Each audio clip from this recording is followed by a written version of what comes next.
Listo.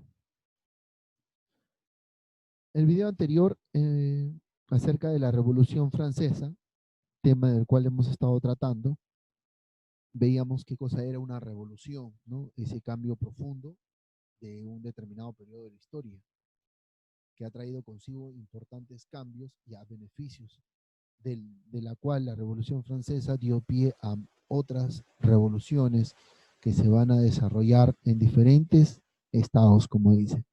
El querer acabar con este antiguo régimen que se está impartiendo, un régimen feudal, ¿no? Querer desterrarlo por parte de los burgueses va a permitir el surgimiento de una nueva clase social que se va a posicionar, ¿no? En muchos países, clase social que va a servir como ejemplo para que otros países, como se dice, inclinen y a su vez abracen diferentes pensamientos ideológicos como el socialismo, como el anarquismo, como el nacionalismo y sobre todo el liberalismo, como estos pensamientos van a permitir a la sociedad pensar.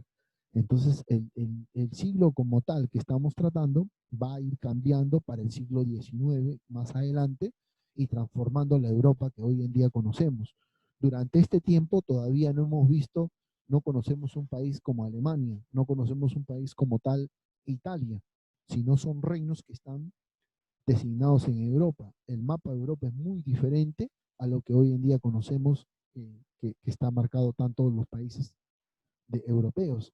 Entonces, las cosas están cambiando. La Revolución Francesa del año 1789-1799, explicábamos la clase pasada, este conflicto político de diversos periodos en contra de la monarquía francesa, ubicación como tal, las causas, el despilfarro de la corte, el abuso de autoridades durante este siglo, ¿no?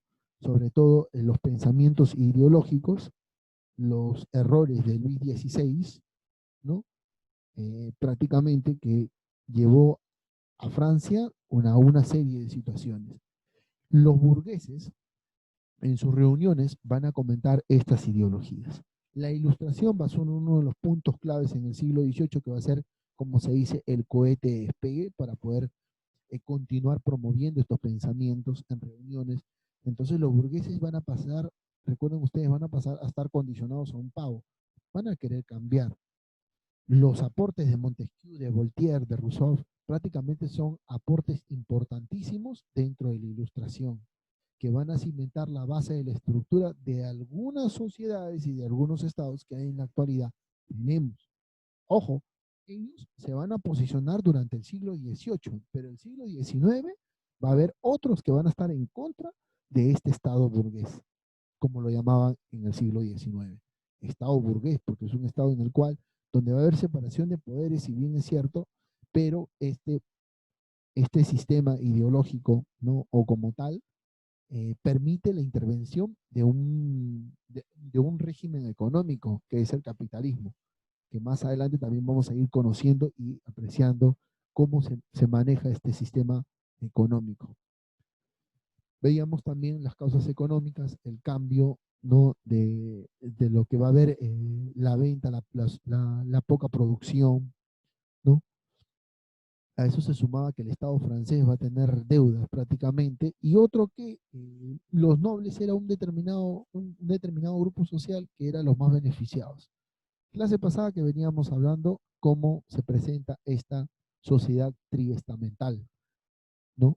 Donde el Estado llano va a estar conformado por los burgueses, comerciantes, artesanos, profesionales y campesinos, ¿no? Entonces todos en un mismo grupo como tal, la nobleza y el clero, cada uno también como tal. ¿Cuál es el que se va a levantar en protesta? Van a ser los burgueses. Y veíamos las clases sociales. Nos quedábamos hasta ese punto, ¿no? Y era importante también ver cuáles eran las etapas de la Revolución Francesa. Veíamos las etapas. La etapa monárquica es cuando prácticamente se lucha en contra de la monarquía que se está impartiendo, ¿no? Donde primero se convoca a unos estados generales, después a una asamblea nacional, entre asamblea y asamblea legislativa y constituyente para designar y derrocar la monarquía de Luis XVI. Entonces, para pasar a la etapa republicana, va a coger los estados generales o las asambleas van a coger el nombre de convenciones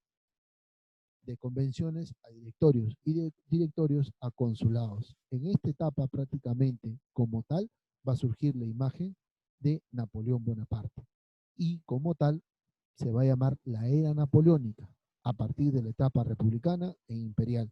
Es por eso que el que lleva a una etapa imperial va a ser Napoleón Bonaparte. De él, el legado que él deje de ahí en adelante, ¿no? Por hacer crecer Francia y querer invadir y querer conquistar un montón de cosas, va a ser importante, porque la familia de Napoleón Bonaparte va a continuar. En la historia conocemos Napoleón II, Napoleón III, pero no es que sea el mismo, ni tampoco que sea su hijo, sino que es un familiar directo a Napoleón Bonaparte. ¿Qué son las etapas de la Revolución Francesa? Son los grandes periodos en los cuales se determina esta revolución. ¿Cuál era uno de los principales motivos y causas que luchaban, querían cambiar el régimen que estaba impartiendo Luis XVI en este siglo? Este periodo se da entre los años 1789 y 1815. Incluye el gobierno como tal de Napoleón, como les decía hace un ratito en el video, y que prácticamente define la etapa final de la Revolución Francesa.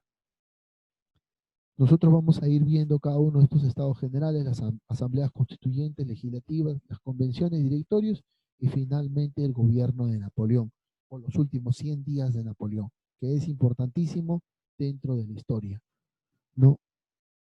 Ahora, vamos a ver quién está. Listo, continuamos. El rey Luis XVI convoca a los estados generales. Convoca a unos estados generales como máxima instancia, ¿no? De poder citar y reunir, ¿no? Esta reunión lo hace en Versalles, ¿no? En uno de los palacios más espectaculares de Francia, ¿no? El rey invirtió muchísimo en este palacio y las ceremonias que realizaban ahí entre los nobles, sus allegados o los cercanos a la corona, era de bueno, o sea, era buenísimo.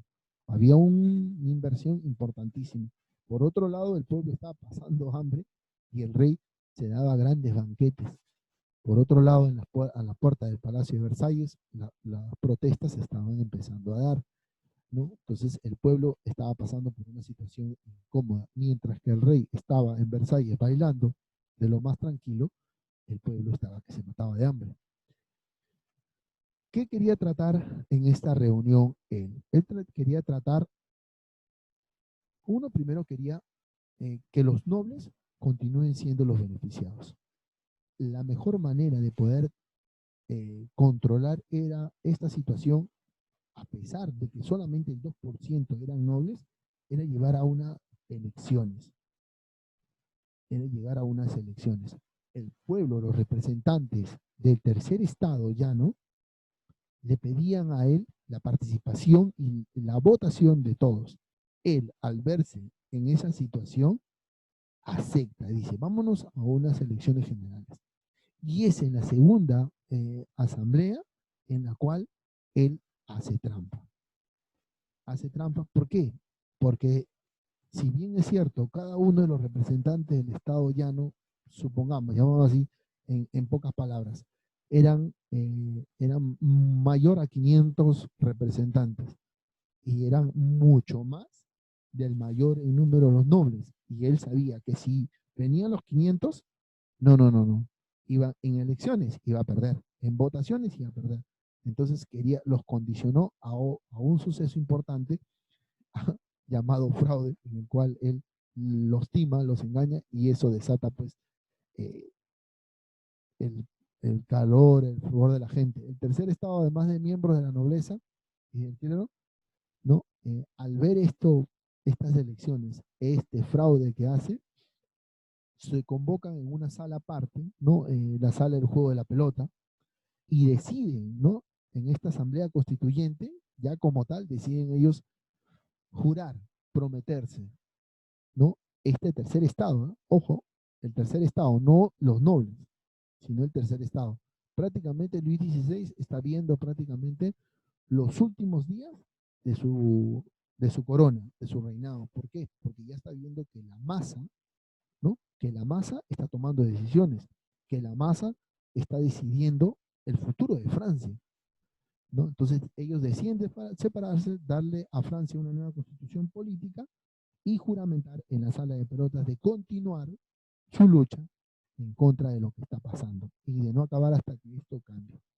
Durante este tiempo se realizan grandes cambios al sistema francés, cambios importantísimos. Luis XVI todavía no acepta la idea de que estos cambios se están presentando en su mandato y en su monarquía. Los rumores que él va a escapar y que va a querer huir de este territorio se avesoraban, se daban. Entonces, ante esta situación, ¿qué hace Luis XVI? A todos los políticos, líderes que estuvieron en este tiempo, los encarcela en la toma de las Bastillas. Las Bastillas prácticamente era una cárcel de la época, ¿no? Esto provocó la reacción, una reacción violenta del pueblo, sobre todo convocado por esposas, porque fueron las esposas las que empiezan a liderar esta revolución francesa. Las esposas se van en contra. Durante esta asamblea del 14 de julio de 1789, ¿no? Los parisinos queman la Bastilla, atacan la Bastilla y prácticamente es el inicio de la revolución. No, no como tal, sino el inicio de una serie de protestas en contra de este antiguo régimen, en contra del antiguo régimen. La Bastilla era una antigua cárcel y era prácticamente considerada el símbolo de poder del rey. Entonces, este día del 14 de julio es un día nacional en Francia, importantísimo, porque marca el inicio de el, el quite de este nuevo régimen que había condicionado a la población en este caso. De ahí prácticamente parten sucesos, ¿no? Bien, va a venir la elaboración de la Declaración de los Derechos del Hombre y del Ciudadano, ¿no? En una Asamblea Nacional y se establecen los principios básicos de la Ilustración: la igualdad, libertad y tolerancia. Declaración de los Derechos del Hombre y del Ciudadano. Sin embargo, este documento fue redactado por un grupo de mujeres, con ayuda de un grupo de mujeres, ¿no? Que encabezaron la lista. Después ese grupo de mujeres se dio cuenta que enmarcaba el término hombre y como tal ellas también querían hacer su propia declaración de los derechos de la mujer y de la ciudadana. Entonces hay toda una controversia en cuanto a esta declaración de los derechos del hombre y del ciudadano. La siguiente Asamblea Nacional Constituyente va a definir el comportamiento, algunas disposiciones para los feudales, quiere decir para los nobles. Esta situación le va a quitar privilegios al clero y a los nobles. Prácticamente los van a condicionar a pasar del tener el segundo estado, de pasar a ser parte prácticamente con el mismo soporte, con el mismo peso, eh, con los mismos pagos, sujetos a los mismos impuestos, a los nobles y sobre todo al clero. Y el clero prácticamente, en el caso del clero, no le va a gustar, no van a aceptar los nobles también, pero ante esta situación se va a definir una constitución política como tal que enmarque y esté redactada lo dispuesto en esta Asamblea Constituyente, Asamblea Nacional Constituyente.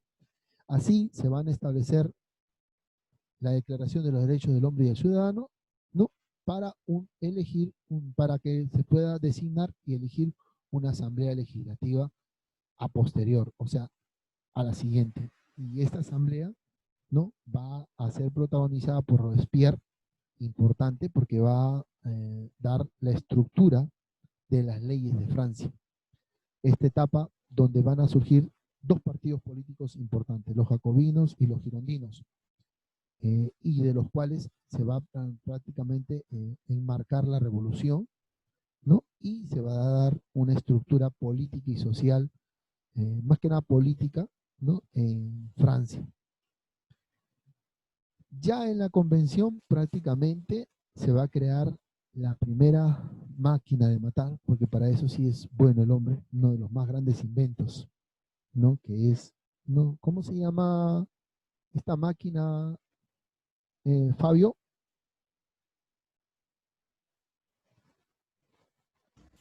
Guillotina. Guillotina, muy bien, hijo. La guillotina, una de estas primeras máquinas. Y los primeros en caer en esta máquina van a ser, pues, aquellos que estuvieron en contra de la revolución, ¿no? El periodo en el que gobiernan los jacobinos con Robespierre van a dominar, van a dar muerte a los reyes. ¿Y quiénes eran los reyes? Luis XVI, ¿no? Entre otros reyes más. Santi, entre otros reyes más. Van a dar muerte. Así, muy aparte de eso, Luis XVI se escapa, se va, se refugia y es capturado. Se establece un nuevo culto a la diosa de la razón, que desde mi punto de vista no tiene justificación, no es el hecho de un castigo de una muerte para dar justificación a la razón.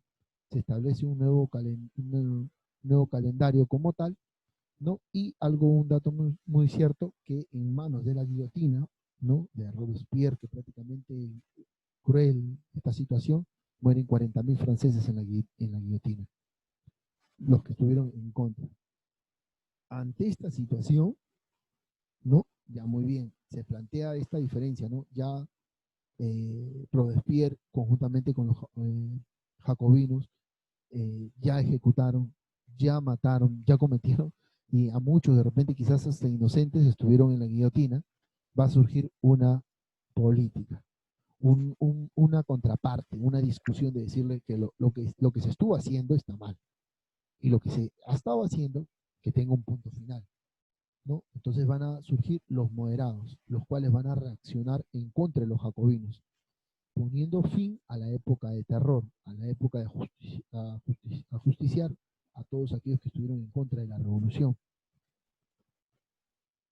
Esto pone fin a la época de terror, se ajusticia, se ajusticia y la guillotina, el último prácticamente en ser ajusticiado en la guillotina va a ser Robespierre, ¿no? Por todos y cada uno de los actos cometidos durante este tiempo, ¿no? Por los 40.000 víctimas prácticamente, él es sentenciado como tal. El directorio, el directorio da pie a que en el año 1799, prácticamente casi al cierre de todo el despliegue y el desarrollo de la Revolución Francesa, surja la imagen de Napoleón Bonaparte. El Estado está conformado como tal, ¿no? En base a dos partidos políticos. Él realiza su golpe de Estado y toma el poder. Y en el poder él se nombra cónsul, luego primer cónsul y después cónsul vitalicio. Y en 1804 se nombra emperador, algo medio con esquemas imperiales, con esquemas, como se dice, escuchamos cónsul, wow, cónsul, términos prácticamente romanos, términos prácticamente monárquicos, como tal, como se dice emperador. ¿No? Napoleón asume bien el liderazgo en una primera etapa, ¿no? Pero en 1815 pierde el año, ¿no? Como tal, ¿no? Y es designado después de su captura prácticamente al exilio en Santa Elena, donde pasa sus últimos días en esta isla en 1821. Pero algo importante durante el gobierno de Napoleón, que es lo que no nos va a alcanzar el tiempo poder tratar. Napoleón Bonaparte define la Revolución Francesa como la última estocada y automáticamente surge la expansión de Francia en querer hacer crecer a la nación como tal, ¿no? Y uno de esos grandes errores de Napoleón Bonaparte es querer, pues, conquistar Rusia, llegar hasta el territorio de Rusia, el cual llega, pero se da media vuelta, pero también le da con palo el clima de Rusia, que más adelante también se va a ver algo similar con Hitler, que también pues el clima, la situación no se prestó a lo que él estaba haciendo como ejemplo. Esta última parte de Napoleón, dentro de las obras, se va a crear el Código Civil, crea el Banco de Francia, no fue tan mal el haber surgido como tal, ¿no? Crea el franco como moneda nacional, mejora las relaciones con la Grecia, expande las ideas revolucionarias bonapartistas, y eso prácticamente, este punto es importantísimo porque las ideas de revolución se van a impartir durante este tiempo de manera espectacular. Y a eso se va a sumar los pensamientos ideológicos y eso va a dar pie a que surjan nuevas revoluciones, que surjan nuevas, la búsqueda del liberalismo como tal, como término ideológico, el socialismo, las revoluciones de 1930 y 1948, importantes para definir la situación tanto de otras naciones como tal. La batalla decisiva de Napoleón va a ser la batalla de Waterloo en 1815, que marca su derrota definitiva, ¿no? Y prácticamente también la captura del mismo, del cual es exiliado en 1821 a la isla Santa Elena, donde pasa sus últimos días prácticamente. Triunfante, coronándose emperador y en la cárcel de Santa Elena. Sus últimos días, como se dice, una breve línea de tiempo de los momentos de Napoleón Bonaparte. Queridos estudiantes, queridos alumnos, vamos a dar 7 minutos para una ronda de preguntas, ¿no? En base a lo que acabamos de ver, resumen prácticamente de la Revolución Francesa y de la era napoleónica como tal.